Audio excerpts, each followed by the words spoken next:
Hey everyone, here we are in a new episode of CP podcast or Chilean Busker, doesn't matter. But here we have a very interesting guest, Leila. Hello. How are you? I'm good, thank you. Thank you so much for coming. I've been wanting to have you for a long time because this is not only because we're in camera, but I have to say that I love your voice. Oh, thank you. So since I heard you in the streets, I was like, wow, that's something different. Because before you tell me anything, I want to know, did you take vocal lessons to sing the way you sing? Well, I don't know if the vocal lessons taught me how to sing, how I sing. Yeah. But I certainly did go to singing lessons as a teenager. Yeah. And what that did for me was to really boost my confidence when it came to singing. So I feel like they were really beneficial because after that, it just felt like so natural for me to sing wherever. And that was really what I got out of the singing lessons. Oh, yeah. Because there's a lot to do with psychology in singing, isn't it? Especially when you take lessons. Yeah, it's very especially. important. And if you have a good teacher, it can make all the difference. Yeah.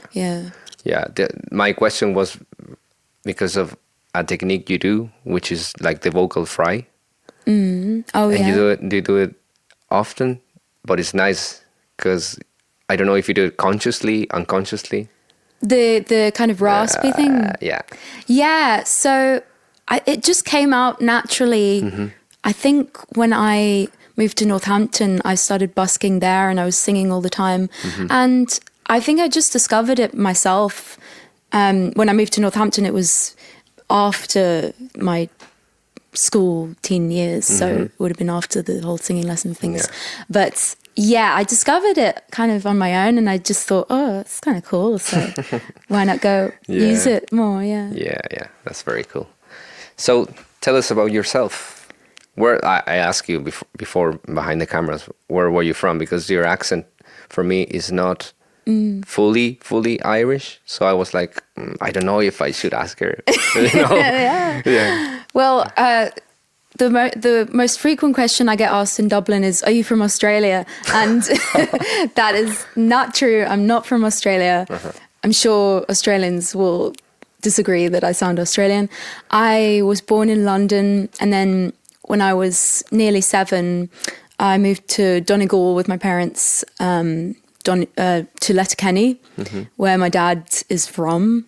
So I grew up there from age 7 till 17. And then at age 17, when I'd finished the Leaving Cert and everything, I moved to Northampton for a couple of years where I started a degree, then dropped out of the degree, then came back to Ireland, then came to Dublin, and then began my music journey for real. So, yeah. That's cool. So when did you start singing?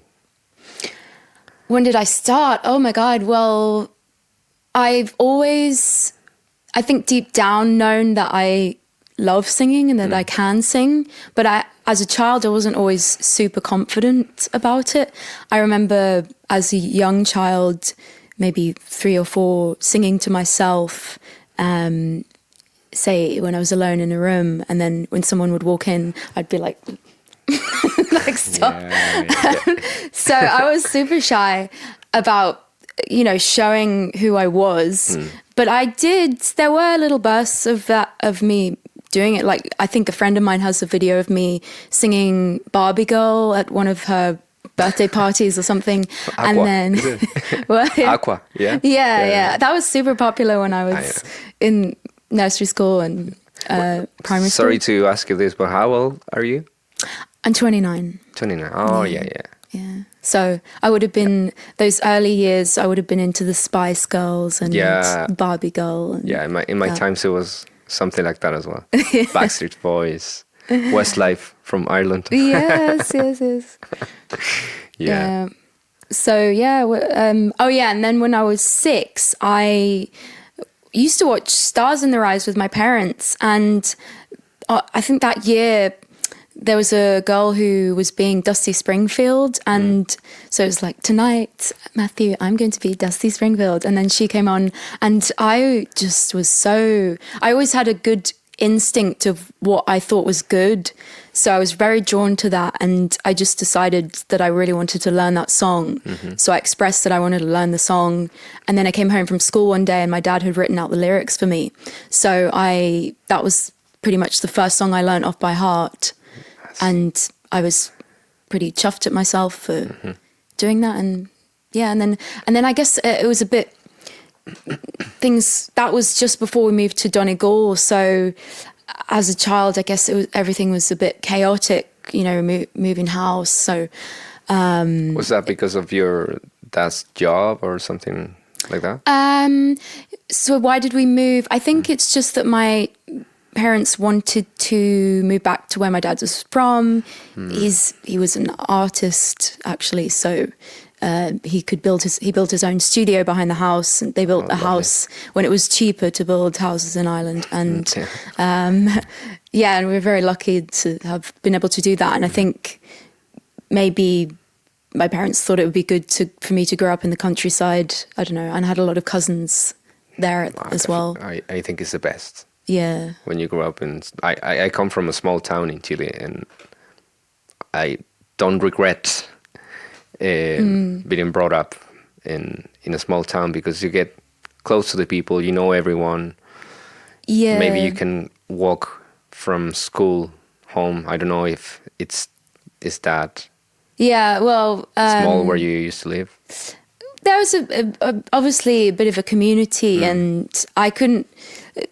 We lived a little bit outside the town in the countryside, so I would always have to get a lift into school and stuff. But it's nice to be from a town. Like, even the other night, I ended up just in Fibber McGee's briefly, and my eye caught some guy's eye, and I was thinking, I know that face. And then he was like, "Hey, I used to sit in front of you on the school bus to primary school." And then I was like, "Oh, yeah, oh my God."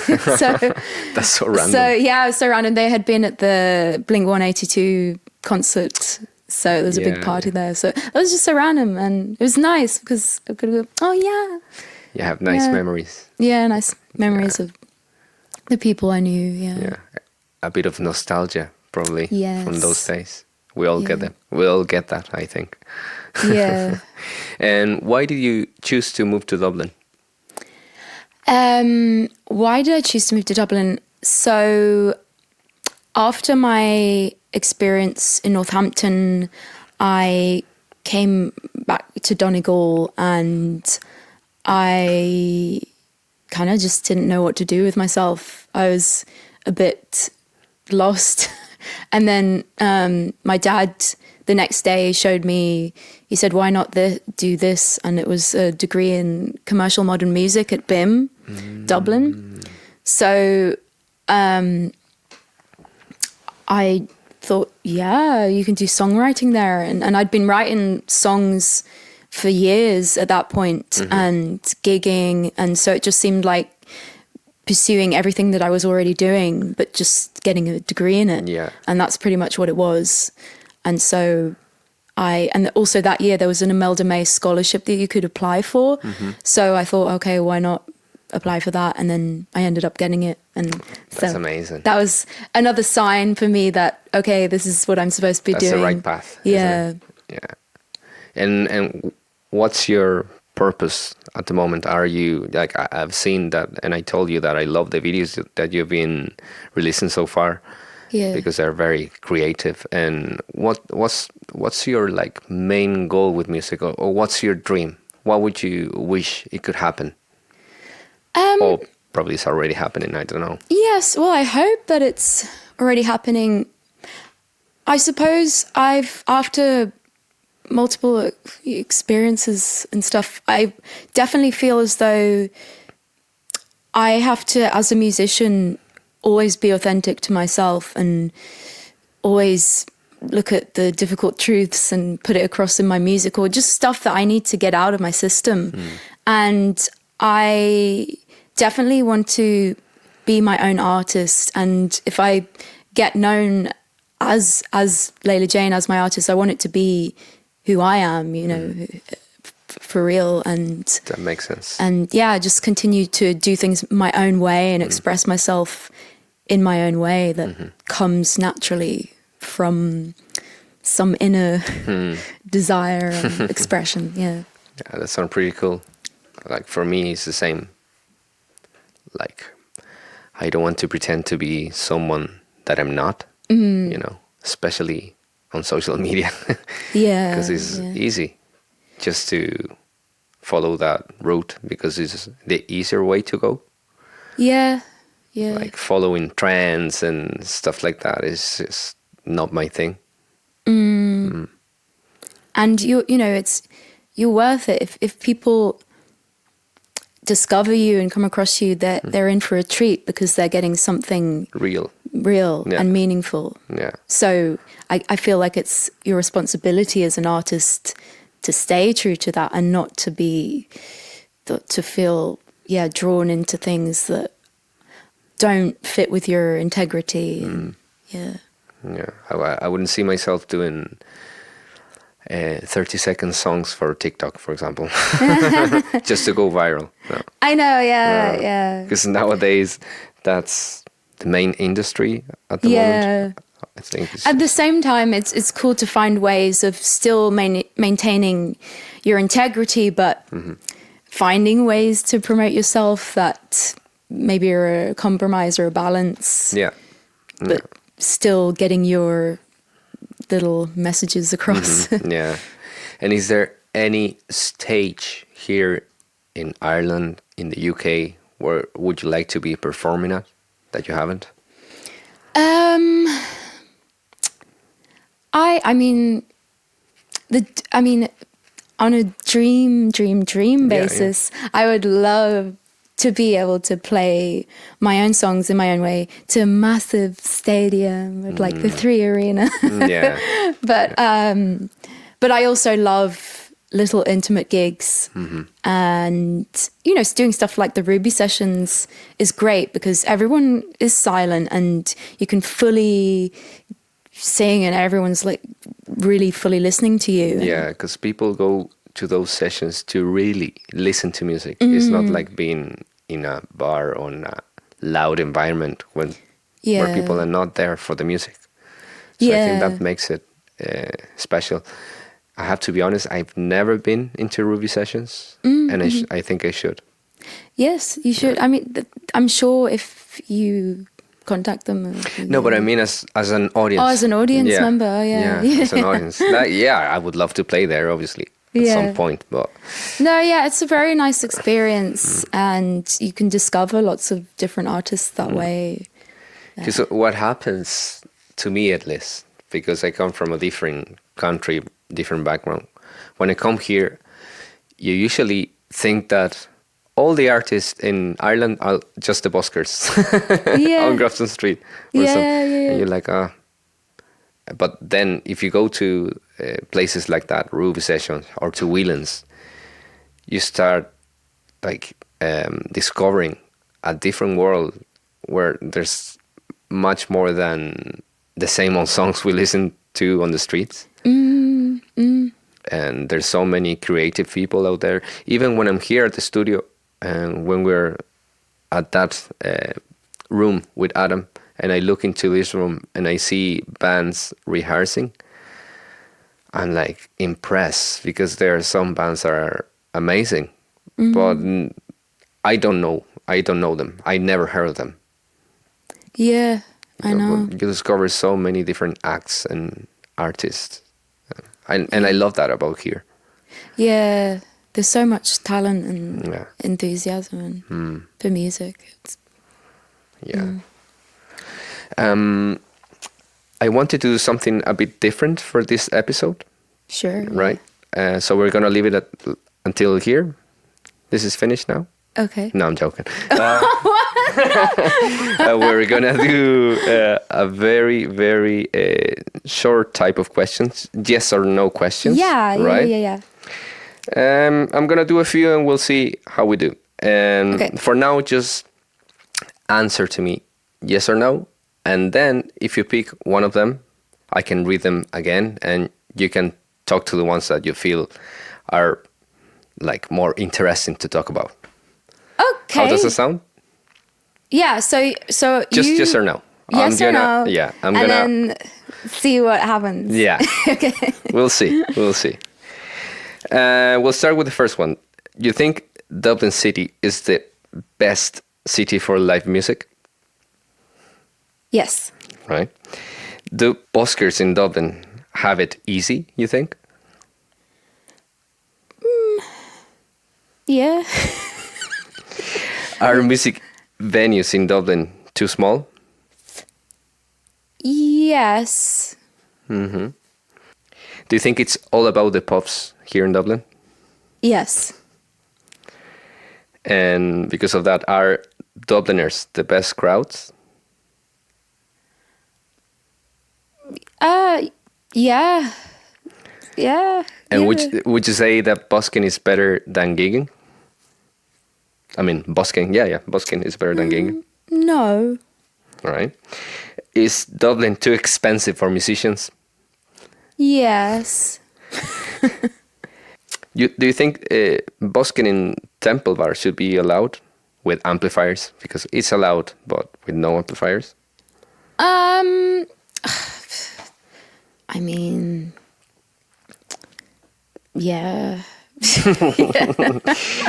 And one last question. Are cover bands or tributes ruling the music scene in Dublin? Do you think?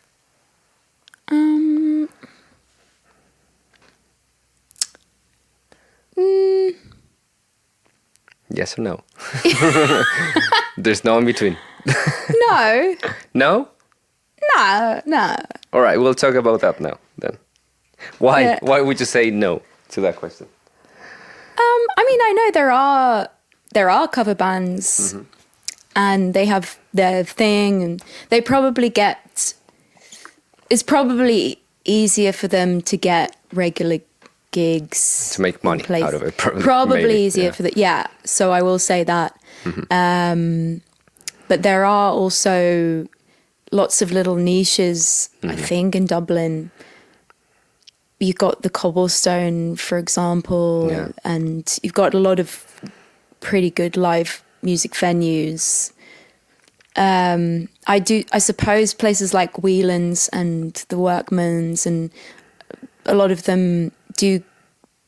Probably their main bands in there would be touring bands, though, so Yeah. not necessarily Original acts. Dublin-based original acts. But I definitely feel like in Dublin, it's possible to make a living as a musician a lot easier than maybe it would be in London. Yeah? you Yeah. think? Well, maybe I just haven't tried in London, but I do know in London, whereas in Dublin, they'll have a bar and you'll get a musician with a guitar or maybe a 2-piece band or a 3-piece band, and they'll play for 2 hours and they'll get well paid. And whereas in London, there's a lot of musicians. And so basically a bar will have a night where there'll be multiple acts playing and no one will get paid. So it's like, well, like you should be grateful to be It's like playing. an open mic. Yeah, Or and stage. they're actually. I was at something in London where they're actually very high standard. They're really great bands, and everyone has so much fun, and the bands have fun, but they're actually very top class, and they're not getting paid. I mean, maybe. You have to get into a certain group, and maybe if there are fancier places in London that you can get a gig and get paid. There's probably all sorts going on, but yeah, that was my experience of London, as opposed to here, where you'll get an act in and they'll get well paid, and everyone will be happy enough. Yeah, that's you know. true. That's true. And here, besides, well, where do you gig usually around Dublin? Yeah, so usually, well, obviously I go on Grafton Street busking. I do enjoy the busking, a lot, and in the fresh air and That's meeting lovely, new isn't it? people, and just the whole community of buskers is so Yeah. nice. So I have that, and then I have a regular gig that I do in the Blind Pigs Speakeasy, which I've been doing for good few years now, since 2018, and I love it there. Everyone's so cool, and it's such a special little place where, you know, you see a lot of people on dates or I see. work It's more parties. romantic, yeah. It's a romantic place, and I play my romantic Yeah. tunes. It's so nice. And and then there are bars in Dublin where I had good stints of playing regularly, and then they stopped, you know.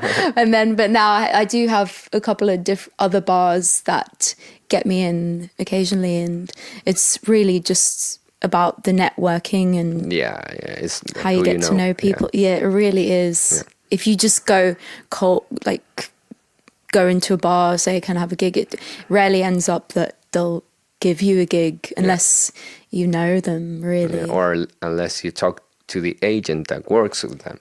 Yes. Because usually it works like that. That's true, yeah. It's so hard to get those, independent gigs where you just pop by and say, hey, I have a guitar, I play music. When could I play? Oh, give us a shout. And then they never get back I to know, you. yeah. Which venue where you play do you enjoy the most?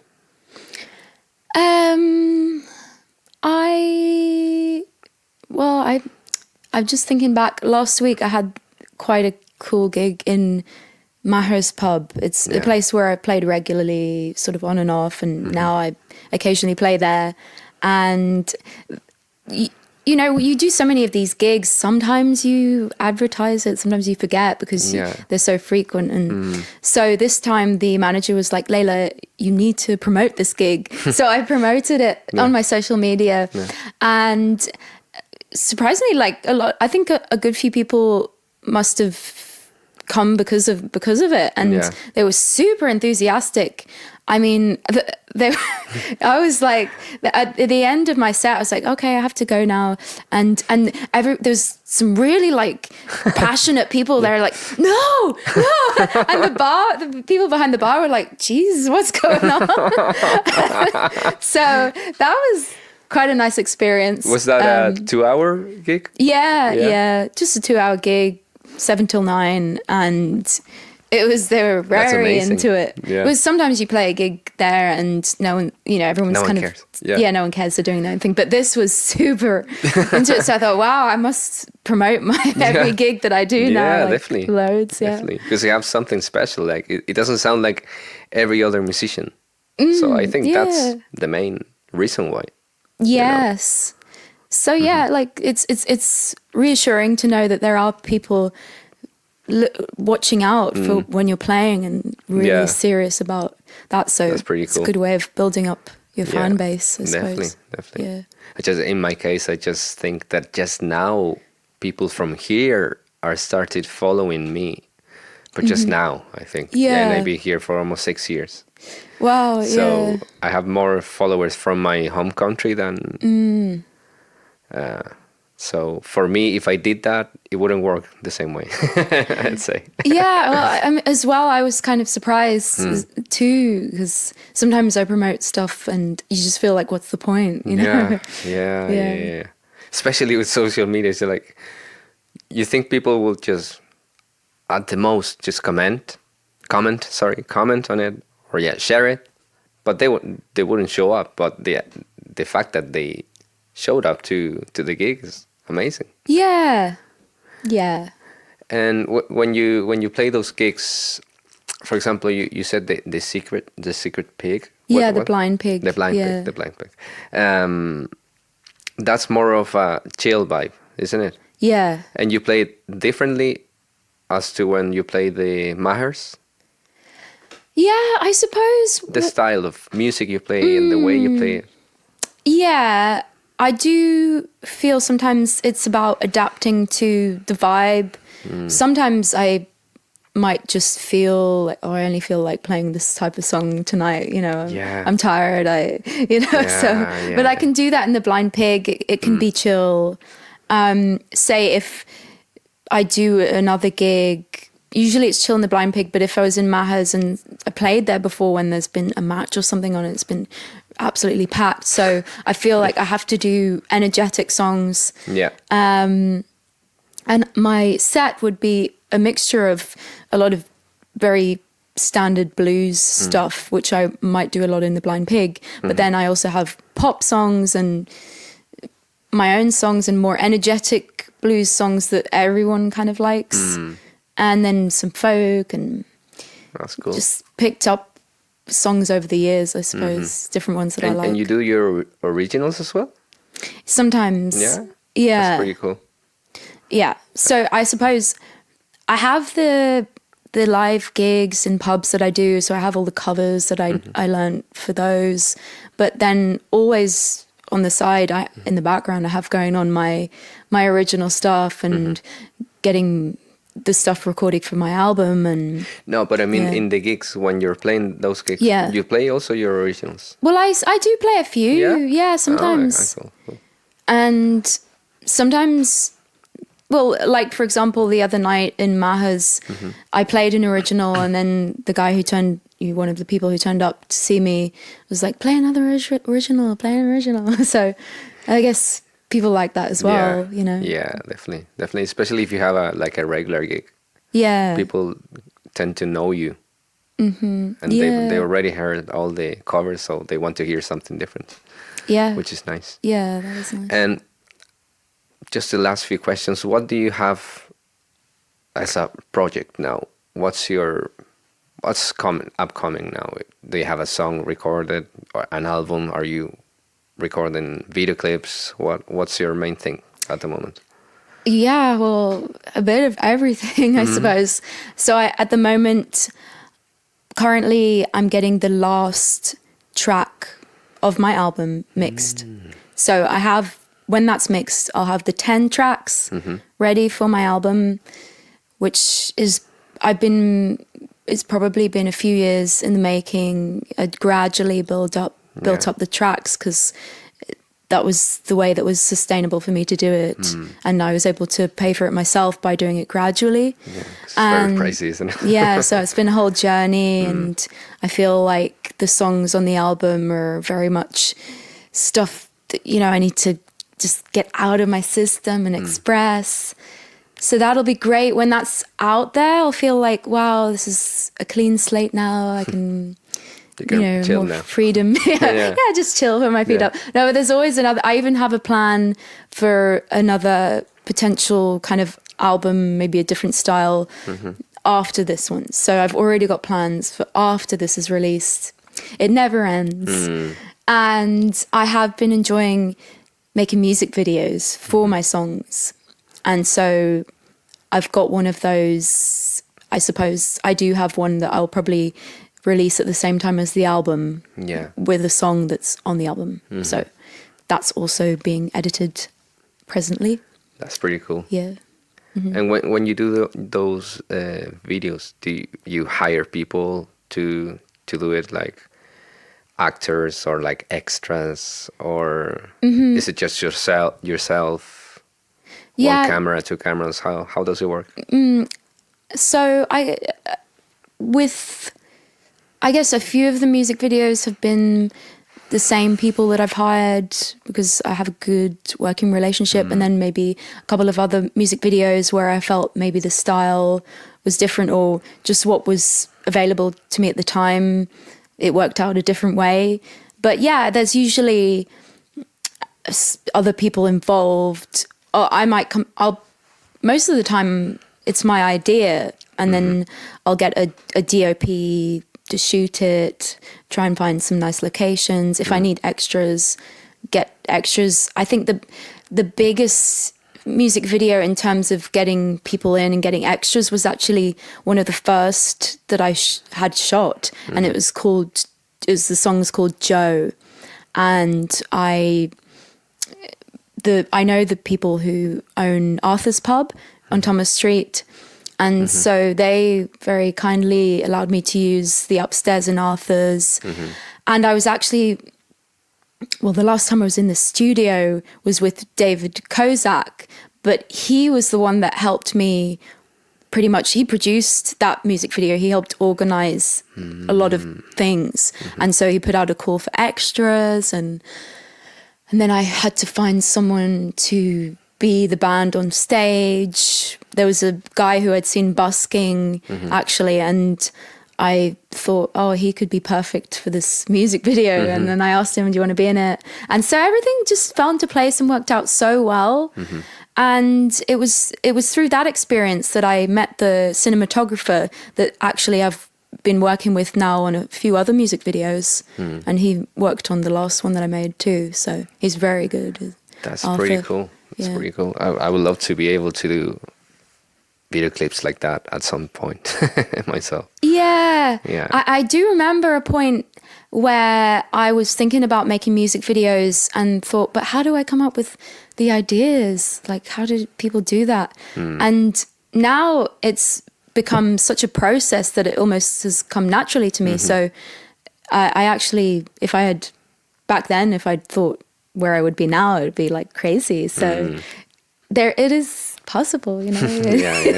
Anything's possible. Yeah, that's true. That's true.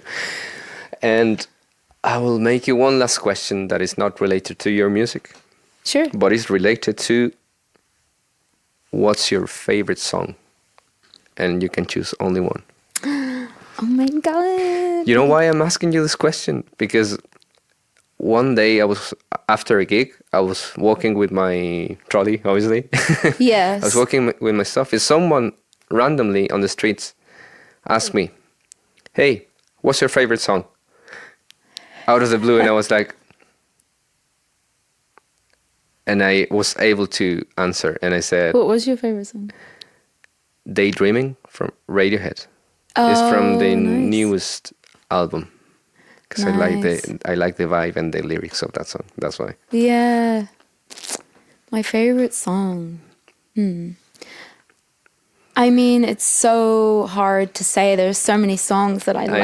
I know. What do I? Well, you can choose one. But okay, I mean, I'll just choose one because my favorite song kind of changes from time to time. But Yeah. I love the song. I heard this song at the end of a movie, and it was like, what the hell is that? And it was kind of almost darkly humorous the way it was placed in this film. Anyway, it's called If Loving You Is a Crime by Lee Moses. Right. And he has the most amazing voice, like soul voice, and no one freaking even seems to know about him. Like he's quite obscure, but his voice is so iconic. And the movie was called A Teacher, and it was about this teacher that was like a secondary school teacher, and she had an affair with one of her students. And it was just this woman like, come on, like you're breaking so many rules. And at the end she gets, you know, it all crashes in on her and backfires. And then they just play this song like, if loving you is a crime, then give me time, because I'll always be guilty. And, like, it was just so funny, like, as well. Spot on. Yeah. It's like, oh no. And then the song is, so I'm I think definitely it's a gonna great listen song. to that. Yeah. All right, Leila. Well, I want to thank you for taking the time to come in. And as I said to everyone here, like everyone comes here expecting nothing in return because we're poor still. Yes. But one day I'll have something to offer, and I'll give back to everyone that's been here in this podcast. It's a pleasure to be here anyway. Thank you so much. I appreciate it. And I'm gonna leave obviously all your links in the description so people can have a look and be amazed by the way she sings and performs and her video clips, her original music. So, yeah. Thank you so much. And I'll see you in a few more episodes because this is coming to an end very soon. Oh no. Thank you so much. Yeah, thank you. That was great. That was